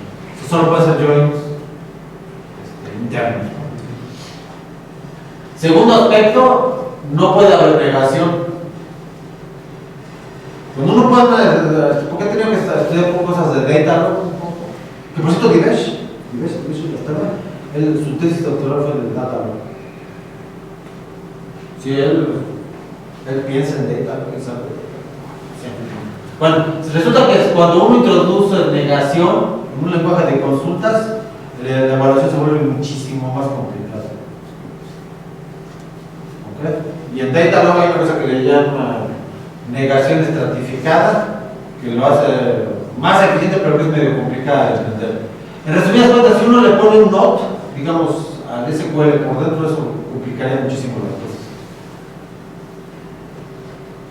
Por lo tanto, no se puede. Es como el complemento, ¿no? Como el auto. Sí, claro. Sí, exactamente. Sí, la optimización, la evaluación siempre es mucho más complicada. Y no puede haber dentro de la recursión todos estos verbos. No puede haber no vaya dentro, no distinct, no jambar, no tin, no dar by, no proceso. Entonces, si se dan cuenta, esto tiene como truquito. Aquí tenemos consulta recursiva en la que nada más hacemos un join recursivo. Y si se dan cuenta, aquí no hay negación, no hay abre join, no hay goodbye. Eso lo hacemos afuera. Tomamos R como una tabla y lo calculamos afuera. No sé si ese punto queda claro. O sea, adentro no lo puedo definir. Aquí, lo que yo pongo adentro de estos paréntesis tiene muchas restricciones. No puedo hacer lo que yo quiera. Yo voy a hacer una recursión lineal bien específica que parece que está muy restringida. ¿Dónde tengo libertad? Afuera. Tomo R como una tabla genérica, ¿verdad? En estos casos, para la matriz potencia en la cerradura transitiva, y ahí pongo lo que yo quiero. Incluido negación. Ahí podría haber una negación. El nodo está prohibido afuera, está prohibido adentro. Entonces, ¿cuál es el problema? Optimizar esto. O sea, ese es el problema de optimizar consultas recursivas. Optimizamos operadores relacionables encima de una vista recursiva. ¿Cómo se hace intuitivamente? Porque ahorita, como son más técnicos, nos queda una sumarización de cosas que probablemente ya vieron en cursos con Javier o con quien haya tomado sistemas de bases de datos. Minucia. ¿Cómo hacemos optimización de consultas? En general, ¿por qué es tan importante el álgebra relacional? Bueno, el profesor una vez nos comentó que puedes tener un join y si lo haces independiente, o sea, si haces un join antes, Exacto, sí. si lo haces antes, te podría ahorrar más, aunque sean así conmutativos. Sí. Que lo hagas antes, te garantiza más. Así es. O sea, recuerden que álgebra relacional, ¿qué significa que sea álgebra? ¿Cuál es la definición de un álgebra? Estás en la Facultad de Ciencias. En el IMA es como que me sentí un poco de hablar de cosas así matemáticas, así como que aquí hay ingenieros. ¿También toman álgebra? También toman álgebra. Bueno, es que así, a lo mejor me acuerdo como. Yo aprendí matemáticas primero, la verdad, y aprendí computación hasta el final. Yo no sabía computación. Entonces mi mente quedó así medio rara. Sí, porque de verdad decirlo así se me quedó raro la mente, ¿no? Entonces ya había tomado computación y ya hasta el último año me gustó de la carrera, que fue cuando conocí a Javier. O digamos, sexto, séptimo semestre, o sea, 3 semestres antes de terminar. Sí, entonces no sabía computación, computación es para mí. Resulta que después es lo que me gustó. Entonces eso del álgebra lo quiero enfatizar porque es muy importante. Una álgebra, ya sabemos, tiene un elemento de identidad, ¿no? Para una operación, tiene un elemento. ¿Vas a pasar?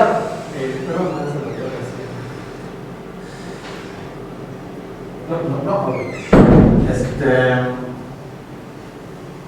Ya me quedé pensando. Bueno, o sea, hay un elemento. Sí, exacto. Pero lo que es muy importante, digo, las dos pruebas que son muy importantes, que son todavía más importantes que los elementos de identidad, son que sea distributiva y que sea, algunas operaciones sean conmutativas. Distributividad y conmutatividad, ¿no? Y cuando uno estudia toda esta teoría de grupos, semigrupos, anillos, grupos abelianos, etcétera, pues todas esas propiedades se restringen y se relajan de muchas maneras, ¿correcto? Eso tiene que ver mucho con cómo se hace esto, o sea, eso resulta que es muy importante. ¿Por qué? Porque uno obtiene expresiones equivalentes. Hay 1000 maneras de calcular lo mismo. Eso es lo que es muy importante. Hay 1000 maneras de calcular lo mismo. Entonces el resultado va a ser el mismo, la expresión es distinta. Y obviamente, pues expresiones distintas tienen planes distintos y tienen acceso físico distinto. ¿Ok? Entonces, pues lo explicamos. El algoritmo que se utiliza en la práctica, que es el más común, es este loop, ¿okay? Porque es una recursión por cola que hace cambio en los joins, ¿no? Ahora, si uno hace joins y de manera iterativa, cuando uno tiene un algoritmo iterativo, ¿cuál es la pregunta natural que le surge a uno? Computación. Si uno hace iteración, ¿qué es el aspecto fundamental por el que uno se pregunta? El número de veces. Claro, o sea, que tiene que parar. Digamos, cuando tenemos la definición, etc. Es bonito esto porque como uno repasa estas cosas. la iteración y pues un segundo cuando va a acabar. O sea, la iteración es fija, sí o no. Ahí no lo he explicado. No he dicho quién es K. Entonces, en general, cuando uno itera un algoritmo, si uno no especifica el número de iteraciones, que es generalmente lo que uno hace. Hay dos tipos de algoritmos, vamos a decirlo. Uno es iterativo y uno pone cuántas veces va a iterar. Y uno hace un for loop. Uno así. Pero vamos a decir que no es ese, vamos a decir que es el otro que es más complicado, que es con un while, con un mientras. ¿Ese hasta cuándo se hace? ¿Hasta qué? Una expresión fácil. Correcto. Pero desde un punto de vista más general. Mientras se cumpla la condición. Si se cumple la condición, exacto, pero, o sea, ¿qué tipo de algoritmos iterativos son súper comunes y nunca sabemos cuántas iteraciones van a hacer? Son totalmente indefinibles.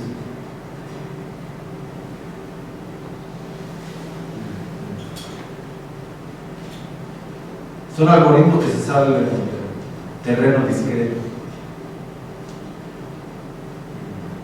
No son algoritmos discretos. ¿Qué algoritmos son así? Algoritmos que uno corre, pero uno no sabe cuántas iteraciones van a hacer.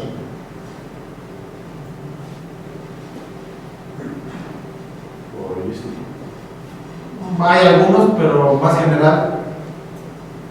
Aproximación. Sí, aproximaciones como cuáles, sí. Sí, de precisión. Ajá, exacto. ¿Y esos qué algoritmos son? Esos que requieren precisión. La respuesta. Esos. Un epsilon. Esos, exactamente. Muy bien, ¿qué algoritmos son? ¿O cómo les llaman aquí en los cursos? Como ya en ingeniería no los quiero ofender, entonces a lo mejor les dan otro nombre. Hay un curso de eso. Lo tengo que enfatizar porque son bien importantes. No les llaman algoritmos, les llaman algo, pues son algoritmos.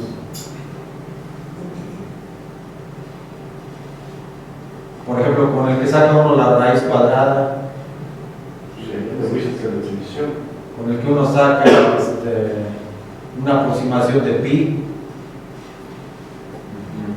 con el que uno calcula si es el límite. ¿Qué algoritmos son esos? Sí, porque por ejemplo cuando lo llamamos square root, ese square root no hay una tabla, no hay nada, ¿no? Eso lo sabe, ¿verdad? Eso lo enfatizan los estudiantes, ¿no? Cuando doy estos cursos que requieren más cálculos matemáticos. Un square root llama una serie. Eso no está almacenado en ningún lado. Hay una serie que se calcula ahí por dentro, que se llama una biblioteca del compilador.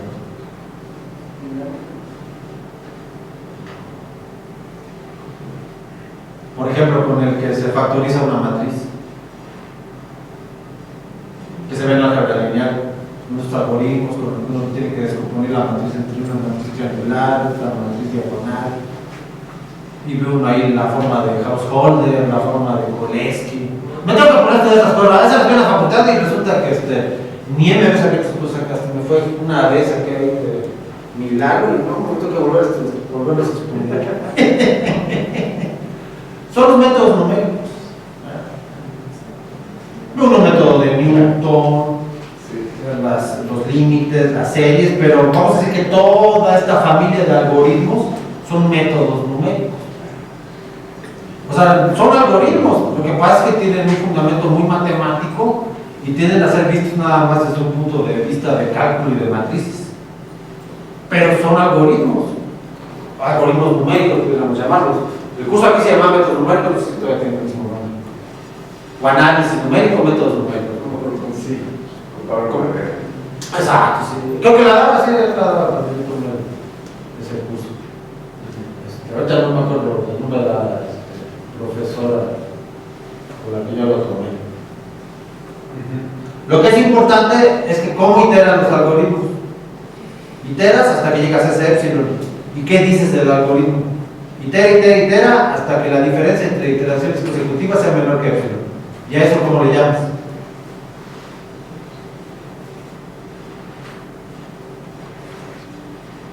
Convergencia. Que converge el algoritmo, ¿no? Lo enfatizo porque eso es exactamente lo que sucede en este algoritmo que no voy a explicar ahorita. El algoritmo semi-naive es un algoritmo que toma todo este bagaje de métodos numéricos y converge, pero en el terreno discreto. Hay una especie de épsilon que en realidad se vuelve cero, y la diferencia entre dos iteraciones consecutivas es estrictamente cero. El épsilon es cero, y ahí es cuando converge. Nos han dicho de otro modo, si vamos a calcular la cerradura transitiva, que vamos a hacer es el problema fundamental, que incluye, digamos, el problema de la matriz potencia, el algoritmo va a iterar hasta que converge. Y la convergencia está garantizada en menos de n iteraciones. Sí, porque te podrías preguntar, si va a iterar en los n vértices, ¿qué tal si tenemos una gráfica con 1.000.000 de vértices? Serían 1.000.000 de iteraciones. Y eso serían 1.000.000 de multiplicaciones. Y 1.000.000 de joins, ¿no? Sería ultra recontra ineficiente. Entonces vamos a preguntar, ¿cuál existe un algoritmo que va? Bueno, sí, ese es el algoritmo Serinair. Es una iteración que converge y es un algoritmo que parece un método numérico. Pero es un algoritmo discreto, o sea, funciona totalmente en el espacio discreto. No hay épsilon, no hay aproximación, el resultado es exacto. Pero converge, ¿no? Eso es lo importante. Tengo una pregunta, ¿Seminario de qué países? Es que en el artículo que nos pasaron, usted tiene una diéresis y no sabe cómo se pronuncia. Bueno, esa palabra viene del francés. A los americanos les gusta lo francés. Naif quiere decir ingenuo. Entonces, de ahí viene el diéresis. El algoritmo ingenuo, vamos a decirlo, es que aquí no estoy poniendo el algoritmo en detalle todavía, eso me lo voy a tener que saltar. El algoritmo ingenuo hace una unión dentro de la iteración. El algoritmo semi-ingenuo, que es el que se usa ahora, hace una unión de resultados parciales al final. ¿Okay? Entonces, el que está puesto aquí, y eso de esa transparencia, es, digamos, sí, pero es francés. Así se le llama. Es que el primero era el naif, dijeron, ese es el no significa hacer una unión en cada paso. Muy bien, entonces, nada más déjenme. No voy a hablar aquí de cómo se optimiza exactamente, porque bueno, entre todo esto que sea más una plática de divulgación que de ver muchos detalles técnicos. Entonces, nomás quiero contrastar un poco cómo se hace la optimización, un poquito, respecto al almacenamiento. Los algoritmos me los voy a saltar y nada más quisiera concluir un poco con unas comparaciones con varias gráficas para ver distintos sistemas cómo se comportan cada uno para evaluar las consultas recursibles. ¿Ok? Entonces me voy a tener por falta de tiempo, voy a hacer un cuarto para las dos, porque creo que es tiempo justo y necesario. Para interrumpir la plática, digo, porque he dado pláticas de esto y los estudiantes creo que ya están alzando la mano ya para que los dejes saber. ¿Okay? Entonces, si tienen más después de los dos me dicen, no tienen alguna pregunta, ¿okay? Pero me voy a saltar varios detalles. Entonces vamos a hablar del almacenamiento, volviendo a la parte del almacenamiento. Esto contrasta nada más resumiendo un poco lo que vimos antes. Renglones contra columnas. ¿Ok? Si vamos a almacenar por filas, que es lo más común, que es como almacenar postgres, por ejemplo, SQL Server, etc. Hay un archivo nada más, el almacenamiento es por bloque, el índice varía, ¿no? Depende de qué sistema tengamos, es por árboles B o por tablas hash, y hay partición horizontal. Esa partición horizontal es por la llave, ¿sí? Esa partición es obviamente por la llave y obviamente tiene que ver mucho el procesamiento para la llave. Si vamos a almacenar por columnas, eso es nuevo, obviamente hay muchos archivos como ya enfaticé. Como estamos comprimiendo columnas distintas, con valores distintos, dominios distintos, pues van a ser los archivos distintos. Entonces, van a haber bloques de tamaño distinto. Eso complica mucho las cosas, si se ponen a ver. Porque cuando veo una optimización por filas, porque los bloques tienen tamaño uniforme en cada tabla. Aún con varchar, ¿no? Cuando tengamos cadenas variables de tamaño. En esta la variabilidad es mucho mayor. Sí, porque obviamente si vamos a comprimir nombres, si vamos a comprimir, por ejemplo, género de la persona, si es sexo femenino o masculino, es muy distinto. Delegación postal, sería no sé cuánto, 13, 14 valores, ¿no? Etcétera. Entonces depende mucho de qué sea, ¿no? El dominio, ¿no? El tipo específico de valores. Siguiente aspecto que no lo expliqué antes, que quisiera enfatizar, es que la manera de hacer compresión y la manera más natural es ordenar los valores. ¿Cómo se define matemáticamente una proyección? Una proyección, matemáticamente hablando, cuando se introduce el error relacional, es ver todas las tuplas distintas. Si están repetidas, se eliminan. Esa es la definición matemática. ¿Cómo se resuelve eso algorítmicamente? Hay dos soluciones. Si cabe memoria, puede utilizar una estructura de datos. ¿Puede uno suponer que cabe memoria siempre? No. Entonces, ¿cómo evalúa uno pi? Esa, solo no hay de otra que ordenando. Entonces, la complejidad para caso peor, accesando a disco, es en el log n. Entonces, obviamente, por eso está esto del ordenamiento aquí. Entonces, si vamos a ordenar valores, en cada proyección tenemos que ordenar todos esos valores. ¿Ok? Pero resulta que si ponemos todas las A's juntas, todas las B's juntas, todas las C's juntas, todas las Benito Juárez juntas, todas las Álvaro Obregón juntas, etc., ¿ustedes creen que tenga sentido almacenarlas todas varias veces? No. Entonces lo que hace el sistema es que lo almacena una vez y nada más calcula la frecuencia. Eso es lo que hace el otro. Lo pone una vez. Cuenta las frecuencias y lo almacena una vez. ¿Ok? Ahora, ¿qué pasa con eso? O sea, ¿cuál es la razón fundamental por la que hacemos ordenamiento? ¿Por qué hacemos ordenamiento en un curso de estructuras de datos y algoritmos? ¿Por qué ordenamiento? Para hacer búsqueda, ¿no? ¿Qué búsqueda hacemos? Si la regla está ordenada, ¿cuál es el tiempo? Esta. ¿Y el tiempo es? Log n. Log es 2 de n y habrán visto la demostración que los logaritmos son equivalentes, por eso los árboles B tienen la misma complejidad logarítmica, etc. Entonces, esa complejidad logarítmica, es que tengo que enfatizar mucho. Log n, ¿cómo es como función? ¿Cómo crece? ¿Qué tan rápido crece el log n? Bueno, es asintótica, sí, etc. No, no es asintótica, no, de hecho, no sigue creciendo. Sí. No la puede uno acortar asintóticamente. Pero crece muy lentamente. Entonces, ¿cuáles son las complejidades que uno recuerda así que son súper fundamentales?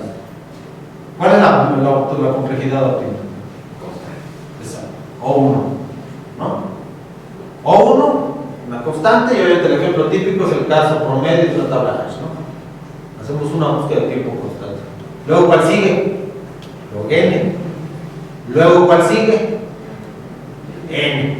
Me estoy saltando polilog porque eso nada más se ve en cursos de teoría. Es un tipo de entender polilog, pero bueno, así que polilog es una cosa así medio mafufa, pues ya no nos interesa. Entonces, que de log n nos saltamos a n. ¿Y log n de cuál está más cerca, de n o de 1?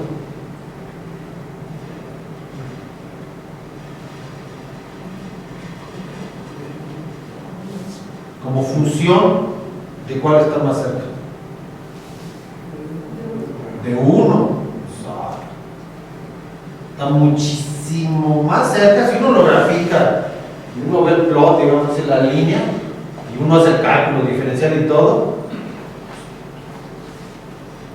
pero muchísimo más. O sea, calculamos la derivada de log, 1 de x, lo que sea, no. Está cercanísimo a 1. Crece 1 entre n, ¿no? Súper. O sea, la derivada está casi pegada. Entonces es una función bastante buena. Entonces, ¿qué es lo que eso hace? No, está enfatizado en las transparencias esas del MIT, eso está enfatizado por mí. No hay índice a nivel de fila. Lo que indexamos son valores comprimidos, pero no hay índice a nivel de fila. Entonces, sí hay un índice, pero no es un índice que ustedes controlen.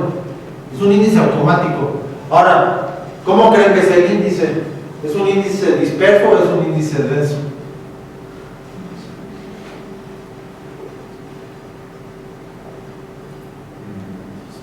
Súper disperso, ¿no? Porque son pocos valores y los tenemos todos repetidos. ¿Y ustedes creen que ese índice tengamos que guardarlo en disco? No. porque son bien poquitos.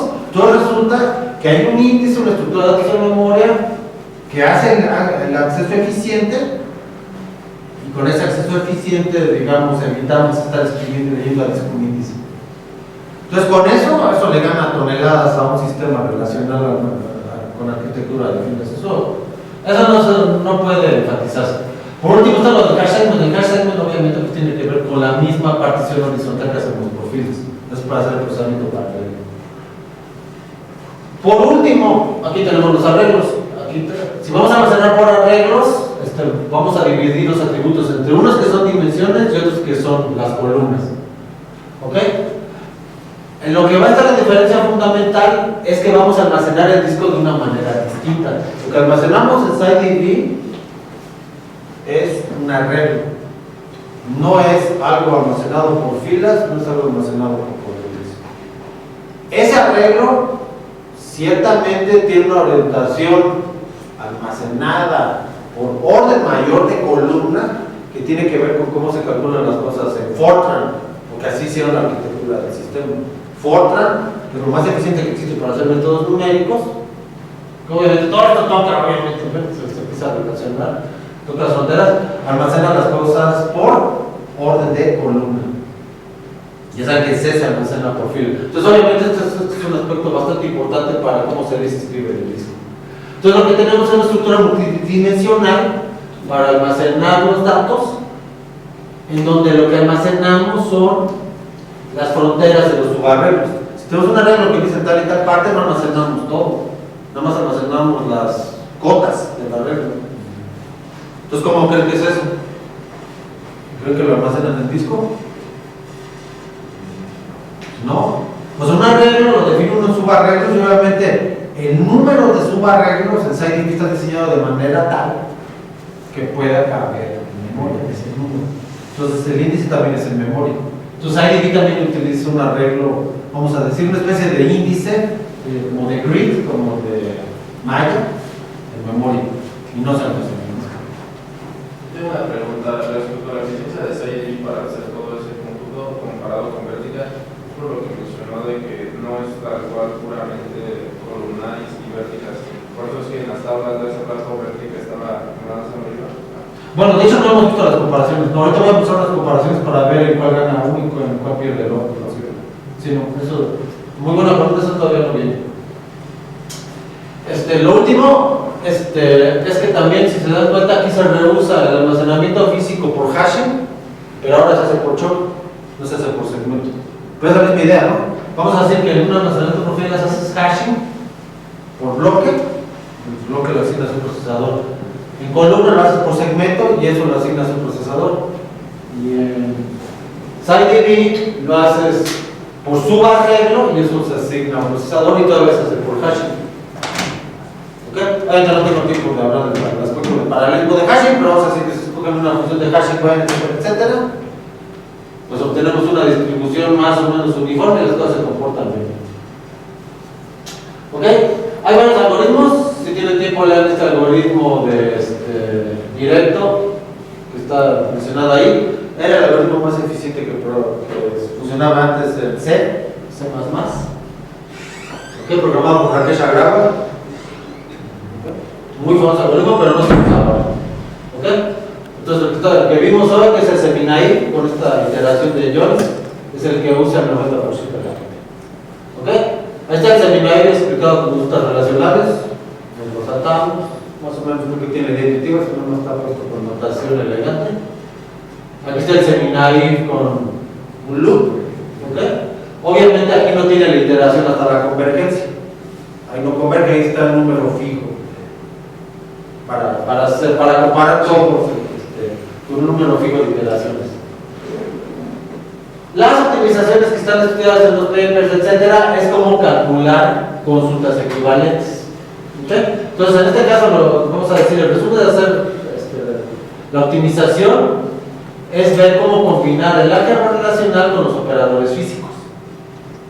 O sea, para evaluar joins, hay que recordar cómo podemos hacerlo por hash join o por submerge join, que son los más eficientes y evitamos, ¿no?, los groups anidados.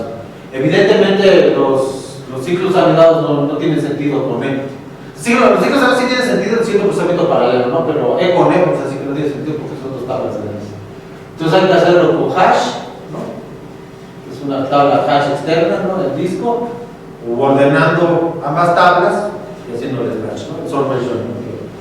Probablemente hayan visto incluso sistemas, ¿no? Más avanzados.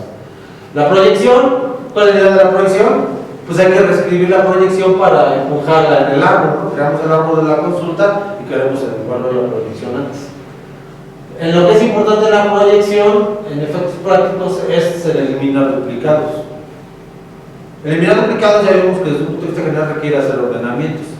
Pues si hacemos ordenamientos K veces, entonces tenemos que hacer K solos. Entonces, no queda claro si es eficiente hacerlo una vez o hacerlo en cada iteración. ¿Okay? Y la selección es empujar filtros, pues evaluar el sigma lo más pronto posible. Entonces, esa sería la última optimización. Estas son optimizaciones que no están comparadas así, el último que hemos estudiado. ¿Ok? Entonces, aquí está cómo se hizo la optimización del join. Para el almacenamiento por columna utilizamos como optimización ordenar los valores. Hay manera de definir las proyecciones en ordenamiento. Para el almacenamiento en Postgres por ordenamiento, esa sería la optimización por default.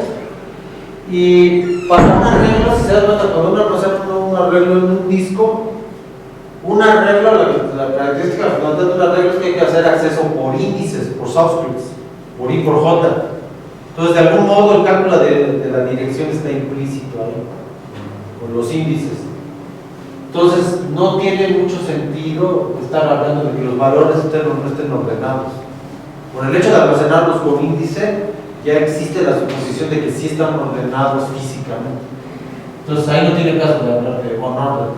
Pero de lo que sí tiene sentido hablar es de matrices densas o dispersas, ¿no? Sería que uno ve métodos numéricos, pero lo que se mete más ahí, digamos, es por el lado de métodos numéricos, pues es almacenar la matriz de manera dispersa. ¿Ok? Entonces vamos a ver aquí unas comparaciones para concluir la plática en algunas gráficas que supongo que les van a parecer interesantes.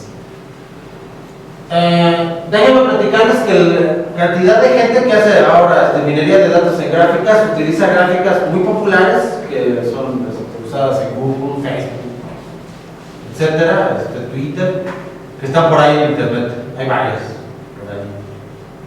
¿Ok? Entonces dicen, voy a ver si mi algoritmo es mejor para analizar esta gráfica de una red social. Y hago un algoritmo, le hago todas las optimizaciones, etcétera.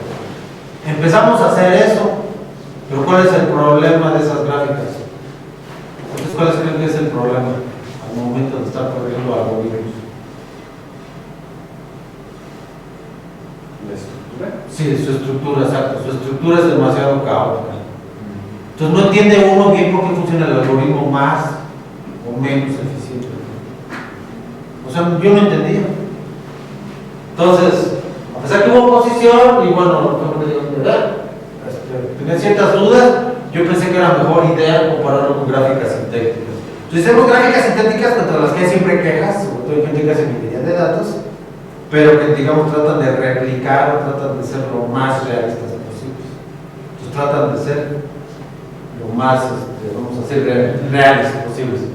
Por darles un ejemplo, para ver si un algoritmo empieza a funcionar, uno empieza a tomar muestras de una gráfica y prueba el algoritmo en una muestra. O sea, tienes tantas, entonces tomas una subgráfica. Entonces resulta que la subgráfica, cada vez que uno la toma en una gráfica real es distinta. No tiene una manera de uno de saber si se parece mucho a la anterior o no. Entonces es una locura. ¿Cómo comparo una gráfica una con otra? ¿Hace cuenta que tomo una tamaño 100? No depende de los nodos, depende de los vértices. Exacto. Es lo que está pasando. No, y los tienes no que reordenar. Entonces la única manera de comparar sus gráficas es con isomorfismos, que es un problema peliagudo, computacionalmente hablando. Dijera, no, ese es un problema feo. Sí, porque calcular isomorfismos implica hacer ordenamientos y son ordenamientos parciales, o sea, no hay una correspondencia completa. Pero si es muy complicado, dije, no, eso no lo vamos a hacer, mejor lo hacemos con gráficas reales y allí así yo controlo el tamaño. Entonces así comparamos estas y creamos varias gráficas que van desde una gráfica que parece un arbolito a una gráfica completa. Una gráfica completa es una gráfica en que todo par de vértices está conectado. Entonces vamos a decir que en el aspecto de complejidad, un árbol binario balanceado, vamos a decir, sería el caso óptimo de complejidad, y una gráfica completa sería el caso peor. Sí. O sea, todo totalmente conectado. Una gráfica en la realidad pues va a ser una gráfica que está en medio, ¿no? Ni está completamente conectado todo vértice, ni está completamente en forma de árboles. O sea, Internet no tiene forma de árbol ni tiene forma completamente de la gráfica completa. Entonces, más o menos es como un espectro de gráficas, ¿no? Varias gráficas más o menos decentes. Entonces, aquí está la comparación. Para hacer optimización de join, aquí tenemos Vertical, que no pude poner el nombre, está nuestra gente que no era de MIT, etcétera. Aquí está Postgres y aquí está SciDB. ¿Ok? Entonces, como pueden ver, poniendo las optimizaciones, el manejador por filas, ¿no? Digo, por columnas, le gana de filas y le gana de arreglos. Stop significa aquí que 30 minutos no pudo detenerse la consulta, no pudo terminar, ¿no? Entonces tuvimos que pararla manualmente. ¿Y fail es que no pudo ya? Fail es que, bueno, antes de decir que cuando vi esta transparencia Stonebreaker saltó de la silla, le dije, ¿qué pasó? Le digo, pues SciDB así falló ahí en medio de la consulta. Error de Linux y todo. Fail es fail. No sé qué voy a hacer, pues falló, lo volvimos a correr y volvió a fallar y ya. Digo, obviamente, pues es muchísimo código. No es obligación de mis estudiantes hacer debugging de SciDB. Son miles y miles de líneas de código en C++. Entonces les reportamos la falla ya, ¿no? Pero al momento que salió el paper, quedó con fail ya.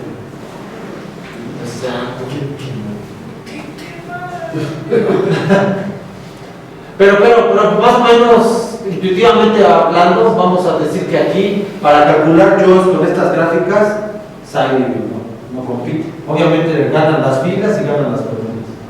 Las columnas se ganan todo. Pero porque está haciendo joins. Entonces, SciDB ¿para qué sirve? Para multiplicar matrices.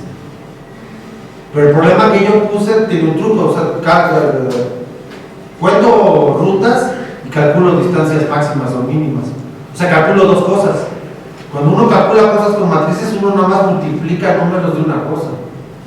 Entonces, si quieres el costo y quieres la distancia, son operaciones matriciales separadas. No puedo poner las dos en la misma matriz, no sé si me explico con eso. Aquí sí estoy poniendo todo en el mismo select. Entonces, el problema está hecho difícil a propósito, digamos, para comparar todo. Entonces, para hacer joins, la conclusión es aquí, que aunque esté uno tratando de optimizar un arreglo, un almacenamiento de arreglos, no sirve. Pierde. ¿No? Y hoy son gráficas gigantes, no estamos hablando aquí de una gráfica de 10 millones de nodos, 1 millón de nodos, 300,000 nodos, ¿no? La gráfica completa, pequeñita, ¿no? De 1300 nodos. Bien, por ejemplo, con esta gráfica de 100 nodos, de 100%, diré, esto lo hago ya en una patada, aquí, mientras me voy a echar aquí unas garnachas, ¿no? 25 segundos. Así le llevó a SciDB, y en este caso, como no tienen conocimiento los manejadores, fallaron. No podían terminar en 30 minutos. Bueno, fallaron en el sentido que no podían terminar. Está tan densa la gráfica, hace tantos cálculos en los joins recursivos que no podían terminar. Exactamente. Esto fue con una K, si no me recuerdo, de 5, una cosa así, de 5 o 6, rutas de 5 veces.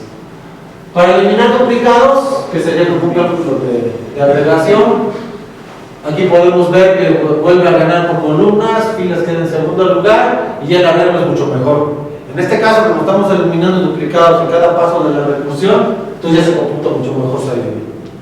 ¿Okay? Ya en uno solo es stop, inclusive aquí con la gráfica completa gana, ¿no? Le gana al de filas. Aún con todo, es claro que optimizado vertical es mejor para hacer el paño, si nada más es la segunda perspectiva. Para la agregación el patrón es el mismo, sería como tener el término con el submarcado. La optimización número 1 en la optimización de consultas, la más famosa, hacer el sigma primero antes del join, pues obviamente les beneficia a todos. Entonces ese como es el más evidente lo puse al final, ese como que se esperaba que todos funcionaran bien, ese es como que el obvio, era obvio que todos iban a comportar bien, pero aún así digamos que Vertica les gana por un poquito a los demás. Y la última comparación fue poner la mejor optimización con las gráficas, vamos a decir, más grandes que pudimos, sintéticas, y gráficas reales. Estas son gráficas que se utilizan mucho en PP, los modelos de Graph Analytics y de Data Mining. Entonces tenemos esta de Wikibot, esta en Stanford, esta es la de Google, que también está en Stanford, y utiliza cantidad de papers, ¿no? Y ahí comparamos los tres, haciendo el mejor tweaking, así, digamos, haciendo la optimización lo más que pudimos a cada manejador y mandando emails a Stonebreaker, a esta gente y a la gente también de Hewlett Packard para optimizar esto lo más que pudimos. ¿Ok? Entonces los comparamos a la K donde se comportaron mejor. Digamos, el número de iteraciones de la recursión. ¿Ok? Y aquí está más o menos la comparación, ¿no? Pues gana, aquí están las filas, pierde, arreglos quedan en segundo lugar. En este caso, Boston me quedo más feliz, porque los arreglos quedaban en segundo lugar. ¿Ok? Pero claramente, si nos vamos a gráficas reales súper complicadas, como estas de Google, no pueden terminar. Y el de Vertical, sí. Esta fue la razón por la que quiso hacer, por la cual quiso ser autor. A lo mejor, quién sabe.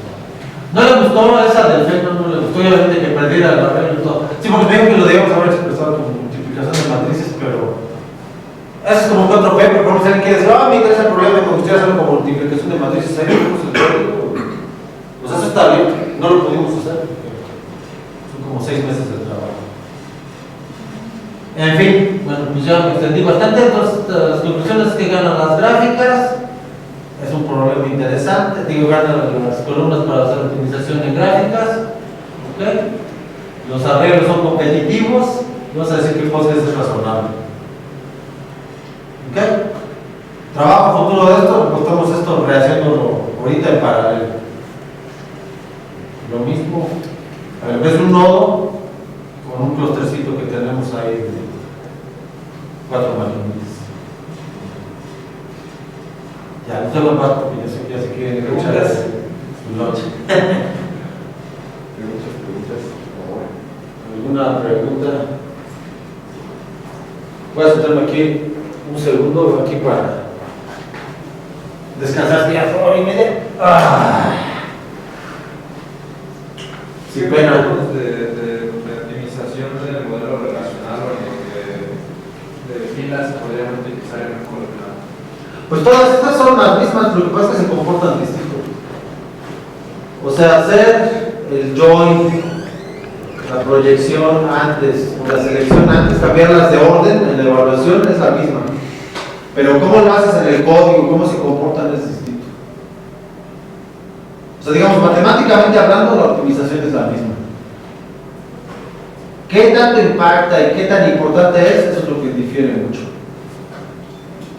Digamos, esta uniformemente beneficia a todos, pero por ejemplo, en el join, que es, digamos, la operación más difícil es pues bien difícil optimizarlo, ¿no? Ni optimizando el join se comportaba bien SideDB con matrices densas, con matrices expresas se comportaba mejor.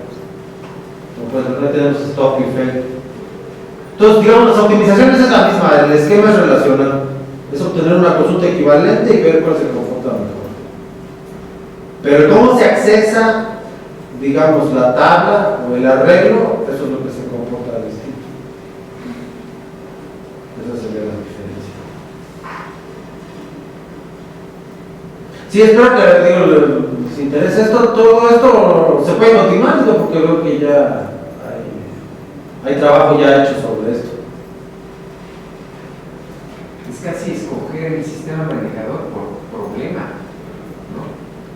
No, pero digamos, estos dos sistemas son muy buenos porque, digo, lo que ya presentaron tus estudiantes, vi tanto SideDB como Vertical, y eso es lo que está aquí.